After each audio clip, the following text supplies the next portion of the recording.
Hello friends, ये है CB का फाइनेंस सिलेबस। और यार लास्ट वीडियो में हमने अल्टरनेट सोर्स ऑफ फाइनेंस तक कवर किया था।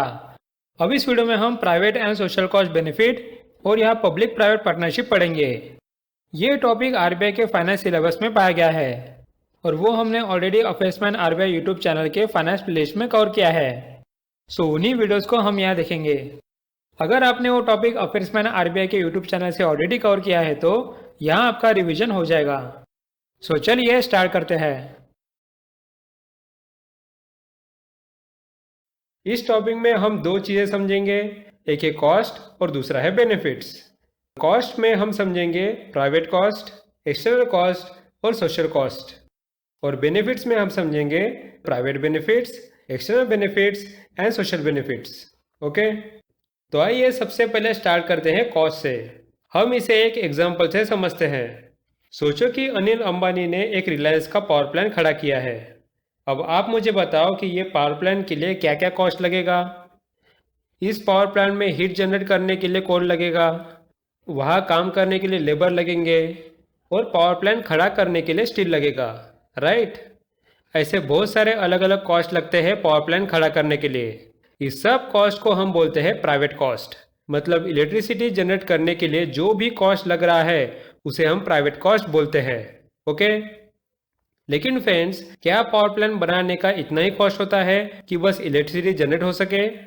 बिल्कुल नहीं। सोचो कि इस पावर प्लांट का वेस्ट वाटर किसी आसपास के रिवर में फेंक दिया गया है। फिर उस रिवर का पानी खराब हो जाएगा और उसके वजह से बाहर के लोगों को बहुत नुकसान होगा। रिवर का पानी खराब होने की वजह से लोगों को पानी प्यूरिफाई करने के लिए वाटर प्यूरिफायर लगाना पड़ेगा, उसका लोगों को कॉस्ट बढ़ जाएगा। साथ में रिवर में मछलियाँ जिंदा नहीं रह पाएगी, जिसके वजह से मछुआरों को भी नुकसान होगा, राइट। सो ये सब भी तो पावर प्लांट खोलने के कॉस्ट है, इसलिए इसे हम कहते हैं एक्सटर्नल कॉस्ट। समझ गए प्राइवेट कॉस्ट और एक्सटर्नल कॉस्ट का मतलब? So let's see what it says. First is private cost. Private cost for a producer of a good, service or activity include the cost the firm pays to purchase capital equipment, hire labor and buy materials or other inputs. Private costs are paid by the firm or consumer and must be included in production and consumption decisions. And what is external cost? External costs, on the other hand, are not reflected on firms' income statements or in consumers' decision. However, external costs remain cost to society, regardless of who pays for them. Consider a firm that attempts to save money by not installing water pollution control equipment. Because of the firm's action, cities located downriver will have to pay to clean the water before it is fit for drinking, and fishing industry may be harmed. अभी friends, हमने cost में private cost और external cost ठीक से समझ लिया, लेकिन इसके साथ और एक कॉस्ट आता है, वो भी सिंपल है। प्राइवेट कॉस्ट और एक्सटर्नल कॉस्ट मिला के सोशल कॉस्ट बनता है। So social cost include both the private cost and any other external cost to society arising from the production और कंजम्पशन ऑफ ए गुड और service. So the private cost plus external cost is equal to social cost. So friends, यहाँ cost में हमारा सारे terms cover हो गए हैं। अब हम चलते हैं बेनिफिट्स के तरफ। यहाँ भी हमारा सेम एग्जांपल है। अब आप मुझे बताइए कि रिलायंस का पावर प्लांट लगाने के बाद बेनिफिट्स क्या रहेंगे और वो किसे मिलेंगे। सबसे पहले तो पावर प्लांट के आसपास के लोकेलिटी को इलेक्ट्रिसिटी मिलेगी, और दूसरा, जब कंज्यूमर बिल पे करेगा उसके बाद अनिल अंबानी को भी फायदा होगा। सो यहाँ इलेक्ट्रिसिटी बनाने वाले को या कंज्यूम करने वाले को फायदा हो गया। इसे हम कहते हैं प्राइवेट बेनिफिट्स। लेकिन फ्रेंड्स, क्या पावर प्लांट बनाने के इतने ही बेनिफिट्स होते हैं? बिल्कुल नहीं। सोचो कि अब आसपास के लोगों के पास इलेक्ट्रिसिटी आ गई, लेकिन उन्हें इलेक्ट्रिसिटी यूज़ करने के लिए इलेक्ट्रिकल अप्लायंस तो लगेंगे ना। तो यहाँ जो शॉपकीपर इलेक्ट्रिक अप्लायंसेस बेचते हैं उनका भी फायदा हो गया। यहाँ पावर प्लांट और इलेक्ट्रिक अप्लायंस का डायरेक्ट रिलेशन नहीं था, लेकिन फिर भी इलेक्ट्रिक अप्लायंस के शॉपकीपर को फायदा हुआ। इसे हम कहते हैं एक्सटर्नल बेनिफिट्स। समझ गए आप प्राइवेट और एक्सटर्नल बेनिफिट्स का concept? So private benefits are the benefits to people who buy and consume a good. External benefits are the benefits to a third party, someone who is not the buyer और the seller. यहाँ friends, private और external benefit समझने के बाद हमें और एक benefit समझना है जो कि प्राइवेट बेनिफिट्स और एक्सटर्नल बेनिफिट्स को मिला के बनता है। उसे हम सोशल बेनिफिट्स बोलते हैं। So social benefits are the total benefits to the society arising from an economic activity. They include both private and external benefits. Again, where social benefits are greater than private benefits, external benefits exist. So social benefit is equal to private benefit plus external benefit. So friends, यहाँ हमने एक simple example से benefits और cost दोनों समझ लिए और इसके साथ हमारा private and social cost benefit cover हो गया. So thanks for watching and meet you in the next video.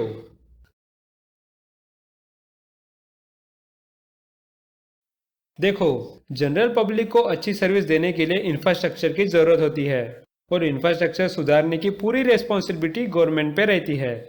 लेकिन गवर्नमेंट पूरा इंफ्रास्ट्रक्चर बनाने से रही तो क्या ऐसा हो सकता है कि प्राइवेट कंपनीज आके गवर्नमेंट की हेल्प करे, वो इंफ्रास्ट्रक्चर का मॉडल डिज़ाइन करे या उस इंफ्रास्ट्रक्चर को बिल्ड करे या खुद से ऑपरेट करे, और अगर बीच बीच में काम निकल के आए तो उसे मेंटेनेंस भी करे? बिल्कुल हो सकता है. प्राइवेट कंपनीज आके भी गवर्नमेंट के लिए ये काम कर सकती है, राइट? इसे ही हम कहते हैं पब्लिक प्राइवेट पार्टनरशिप, जहां प्राइवेट कंपनीज गवर्नमेंट से मिलकर इंफ्रास्ट्रक्चर प्रोजेक्ट्स बनाने का काम करती है. समझ गए concept? So let's see what it says. A public-private partnership involves the private sector in aspects of provision of infrastructure assets or of new or existing infrastructure services that have traditionally been provided by the government. While there is no single definition of PPPs, they broadly refer to long-term contractual partnerships between public and private sector agencies specifically targeted towards financing, designing, implementing and operating infrastructure facilities and services that were traditionally provided by public sector. अब friends, इस public private partnership के कुछ models हैं जो exam के लिए important है. उसमें आता है design build maintain, design build operate maintain. उसके बाद है हाइब्रिड एन्युटी मॉडल, जिसमें हम देखेंगे बॉट टोल, मतलब बिल्ड ऑपरेट ट्रांसफ़र टोल, फिर build operate transfer annuity.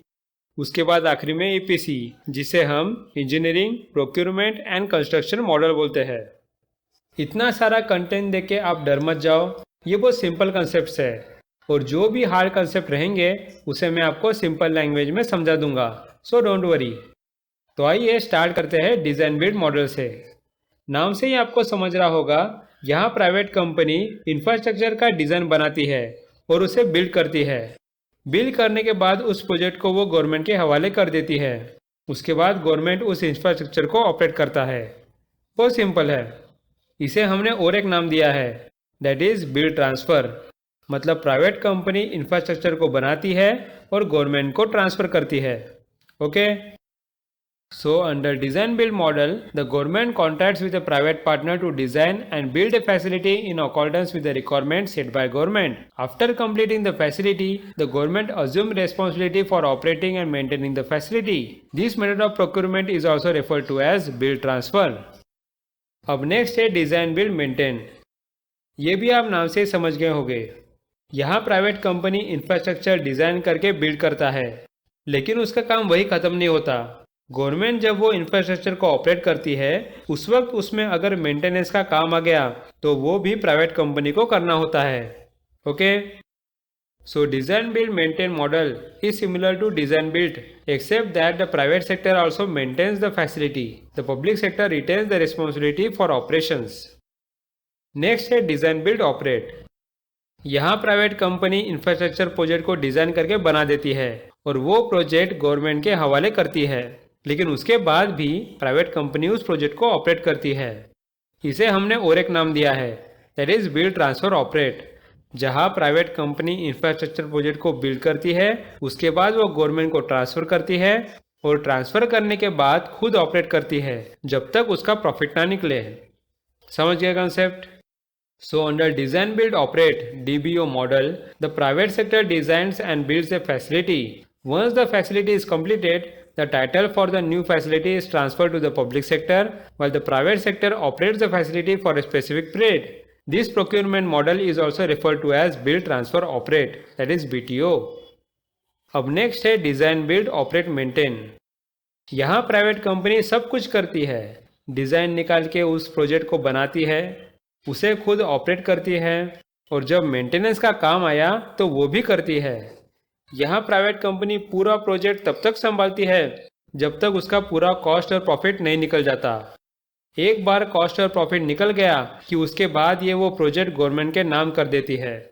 Okay, इसलिए हम इसे बिल्ड ऑपरेट ट्रांसफर भी बोलते हैं, जहाँ प्राइवेट कंपनी इंफ्रास्ट्रक्चर बना के ऑपरेट करती है और प्रॉफिट होने के बाद गवर्नमेंट को ट्रांसफर कर देती है।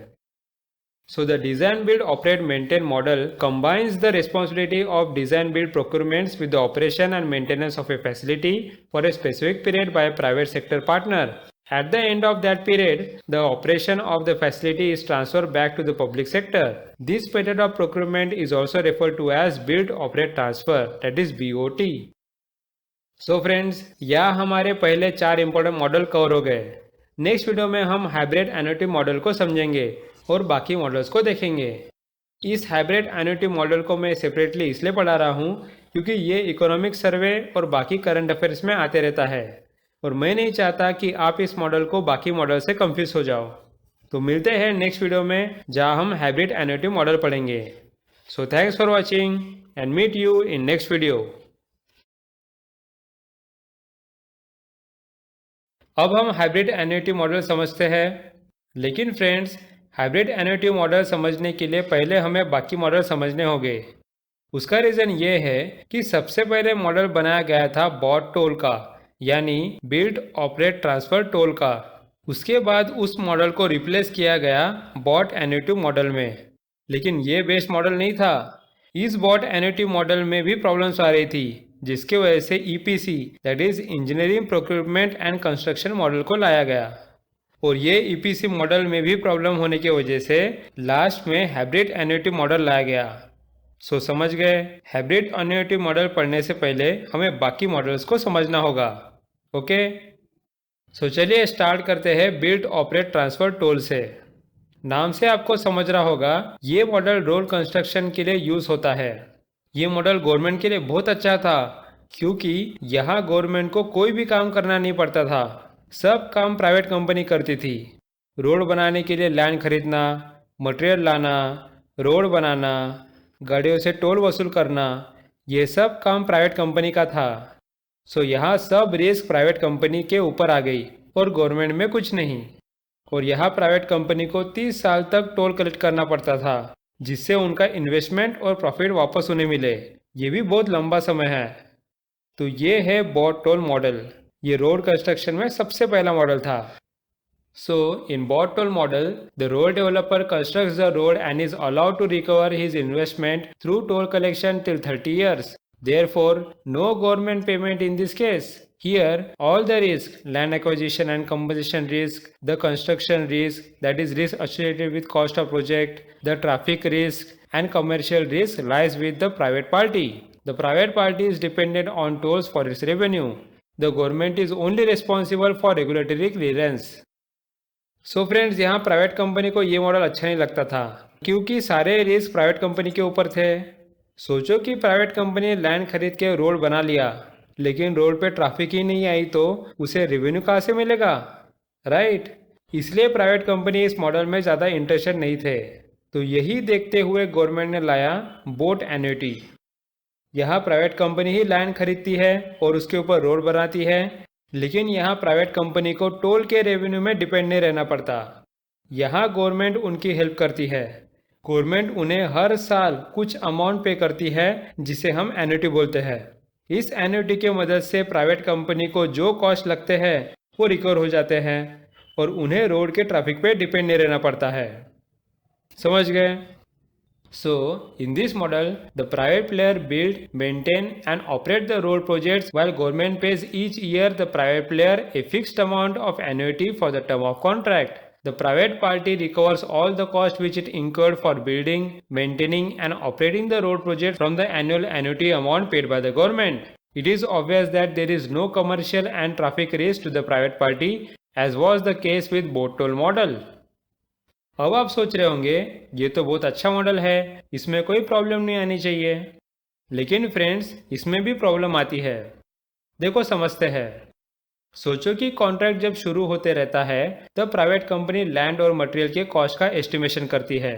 वो तब सोचती है कि लैंड का प्राइस होगा 10 लाख पर हेक्टर और मटेरियल का प्राइस होगा 10 लाख पर टन। तो उस हिसाब से प्राइवेट कंपनी कैलकुलेशन करती है और वो गवर्नमेंट को हर साल 1 करोड़ का एन्युटी मांगती है। गवर्नमेंट को ये एन्युटी सही लगता है, इसलिए वो 1 करोड़ पर ईयर की एन्युटी देने को राजी हो जाती है और ये एन्युटी अमाउंट फिक्स करती है। लेकिन सोचो कि कॉन्ट्रैक्ट मिलने के बाद जब उस पर काम शुरू हो जाता है, उस वक्त कुछ रीजन के वजह से लैंड और मटेरियल के कॉस्ट बढ़ जाते हैं। अब लैंड का कॉस्ट है 12 लाख पर हेक्टर और मटेरियल का कॉस्ट है 11 लाख पर टन। अब आप मुझे बताइए, इतनी कॉस्ट बढ़ने के बाद क्या प्राइवेट कंपनी का 1 करोड़ की एन्युटी से गुजारा हो जाएगा? बिल्कुल नहीं। उसे अब 1 करोड़ से ज़्यादा एन्युटी लगेगा। लेकिन गवर्नमेंट ने एन्युटी फिक्स कर दी है, वो चेंज नहीं हो सकती, राइट? तो इस तरह प्राइवेट कंपनी को प्रोजेक्ट की कॉस्ट की रिस्क रहती है, जहां अगर लैंड और मटेरियल का प्राइस अचानक से बढ़ गया तो उसका प्रॉफिट खतरे में आ सकता है। समझ गए? ये प्रॉब्लम होती है बॉट एन्युटी मॉडल में। So, however, in bought annuity model, risk associated with cost of project is there. So friends, यहाँ bought annuity model में जो प्रॉब्लम आ रही है उसे दूर करने के लिए गवर्नमेंट ने अपना दिल बड़ा किया और उसने EPC मॉडल निकाला, that is engineering procurement and construction. यहाँ गवर्नमेंट ने प्राइवेट कंपनी का काम बहुत इजी कर दिया है। गवर्नमेंट ये बोलती है कि जब रोड बनाना हो तो रोड बनाने का सारा खर्चा, जैसे कि लैंड खरीदना, मटेरियल खरीदना, सबका खर्चा गवर्नमेंट देगी। उसके बाद बस प्राइवेट कंपनी को रोड के इंफ्रास्ट्रक्चर का डिज़ाइन बनाना है और उसे बिल्ड करना है। रोड बनाने के बाद प्राइवेट कंपनी गवर्नमेंट को ये प्रोजेक्ट हैंड ओवर कर देगी और गवर्नमेंट इस प्रोजेक्ट को ऑपरेट और मेंटेन करेगी। मतलब रोड पे टोल लेने की जिम्मेदारी भी गवर्नमेंट की। समझ रहे हो प्राइवेट कंपनी के लिए कितना आसान हो गया? ना उन्हें प्रोजेक्ट के कॉस्ट बढ़ जाने का डर है, ना ही उन्हें ट्रैफिक ना रहने की वजह से रेवेन्यू कम मिलने का डर है। बस उन्हें प्रोजेक्ट डिज़ाइन करके बना के देना है, बाकी सब काम गवर्नमेंट कर रही है। Okay, so engineering procurement and construction EPC model was brought in, where all that is 100% money और cost to build the road is provided by the government, including that for land acquisition and rehabilitation of people affected by project. Private developers will only design and build fixed length of stretches and leave after completing their part of work, handing the road to the government, which then maintains and operates the road by collecting toll or otherwise. अब friends, इस model से तो private company बहुत खुश हो गई, लेकिन government नाराज हो गई। गवर्नमेंट ने प्रोजेक्ट के कॉस्ट की पूरी जिम्मेदारी खुद पे लेने की वजह से उनका एक्सपेंस बहुत बढ़ गया, जिसकी वजह से उसका फिस्कल डेफिसिट बढ़ने लग गया और वो बाकी इंपॉर्टेंट गवर्नमेंट स्कीम्स जैसे कि MGNREGA वगैरह को अमाउंट दे नहीं पा रही थी। इसलिए गवर्नमेंट ने नया मॉडल निकाला, जिसे हम हाइब्रिड एन्युटी मॉडल बोलते हैं। ये मॉडल दो मॉडल का मिक्सचर है, एक EPC मॉडल और दूसरा बॉट एन्युटी मॉडल। सो हमने EPC और बॉट एन्युटी मॉडल में क्या देखा था वो एक बार रिवाइज करते हैं। EPC मॉडल में हमने देखा था कि गवर्नमेंट प्रोजेक्ट का पूरा कॉस्ट उठाती है, साथ में प्रोजेक्ट कंप्लीट होने के बाद वो खुद प्रोजेक्ट को मेंटेन और ऑपरेट करती है और प्राइवेट कंपनी को बस डिज़ाइन और बिल्ड करना पड़ता है। और बॉट एन्युटी में गवर्नमेंट प्राइवेट कंपनी को हर साल एन्युटी पे करती है। ओके, अब हाइब्रिड एन्युटी मॉडल इन दोनों का मिक्सचर है। इस मॉडल में प्राइवेट कंपनी इंफ्रास्ट्रक्चर प्रोजेक्ट को डिज़ाइन और बिल्ड करता है, उसके बाद गवर्नमेंट उस प्रोजेक्ट को मेंटेन और ऑपरेट करती है। साथ में यहाँ गवर्नमेंट इंफ्रास्ट्रक्चर मॉडल का कॉस्ट भी उठाती है और प्राइवेट कंपनी को हर साल एन्युटी पे करती है। अब आप सोच रहे होगे, गवर्नमेंट दोनों चीज़ें क्यों कर रही है? उससे तो गवर्नमेंट का बहुत कॉस्ट बढ़ जाएगा। आप बिल्कुल सही सोच रहे हो, लेकिन यहाँ गवर्नमेंट पूरा कॉस्ट नहीं उठाती फ्रेंड्स। वो बस टोटल कॉस्ट का 40% कॉस्ट उठाती है और बाकी 60% कॉस्ट प्राइवेट कंपनी उठाती है। इससे गवर्नमेंट प्राइवेट कंपनी को प्रोजेक्ट कॉस्ट में भी हेल्प कर रहा है और उसे हर साल एन्युटी भी प्रोवाइड कर रहा है। और तो और इस मॉडल से गवर्नमेंट का फिस्कल डेफिसिट भी कंट्रोल में रहता है। समझ रहे हो किस तरह इस मॉडल से दोनों का फायदा हो रहा है और दोनों के प्रॉब्लम सॉल्व हो गए। So the HAM, that is hybrid annuity model, is a mixed EPC and bought annuity model, with the government and the private company sharing the total project cost in the ratio of 40-60 respectively. Apart from 60% project cost, the private player will also build the road and on completion will hand it over to the government. The government shoulders the responsibility of revenue collection by toll. The government will then pay the fixed amount of annuity annually to the private player for defined period, that is 10 or 20 years as per the contract. So friends, यहाँ हमारा hybrid annuity model भी cover हो गया है और उसके साथ हमारे पब्लिक प्राइवेट पार्टनरशिप के सारे मॉडल कवर हो गए हैं। अब नेक्स्ट वीडियो में हम नया टॉपिक कवर करेंगे। So thanks for watching and meet you in the next video.